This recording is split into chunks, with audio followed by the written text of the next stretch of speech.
So I'm here with Chris Knoth on the St. Ignatius 2010 lacrosse team here as part of our spring sports previews. And Chris, let's begin with a look back to last season in 2009. You were a part of that varsity team. Tell me how they finished. We've been stuck at the same game kind of the past 2 or 3 years. I think going to Hudson, Elite Eight, kind of like the hockey team. But last year we definitely had a lot of standout players. Thomas Paris to be one, and so this year it's a little different. How we're all more just one team, one player. We don't really have too many standouts. So last year it was a tough loss because we knew we could have beat Hudson. It was a pretty good season. Now, tell me what you bring back from last year that you bring into this year. Obviously, you're an asset that they've brought back now that you've taken over a role as a captain.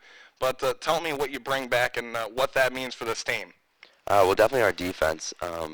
We've always focused on having solid defense. So we've got Sean Nugent and Mark Faluta coming back again this year, who they saw a lot of time last year. And we can definitely tell with these first couple games that we've had that we've got some pretty solid defense. And then as well as our attack, Eric Davis, Brendan Durkin, Tom Foley, they're really starting to connect this year again, just like they did last year.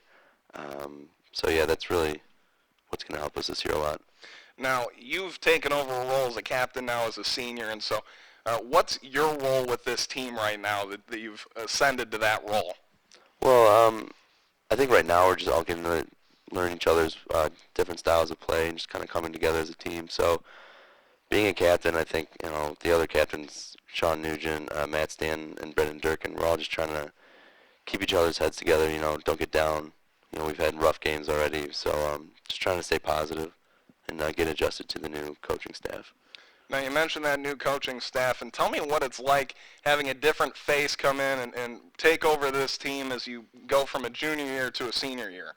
Well, we definitely, because we had Pat McManaman, he's, last year he was just a defensive coordinator, so it is definitely a more defense-oriented team, but it is different in a way, because playing defense. But for me, it's not too different. All right, so we'll be doing 3 games here this season on the SIBN. You can find our schedule on our homepage, sibn.weebly.com. We'll have all the action for you. Make sure you also keep track of ignatius.edu/athletics for information in terms of Wildcats results, scores, and schedules, and Eddie Dwyer's Corner for all the updates on St. Ignatius Lacrosse. Thanks a lot, Chris. Thank you.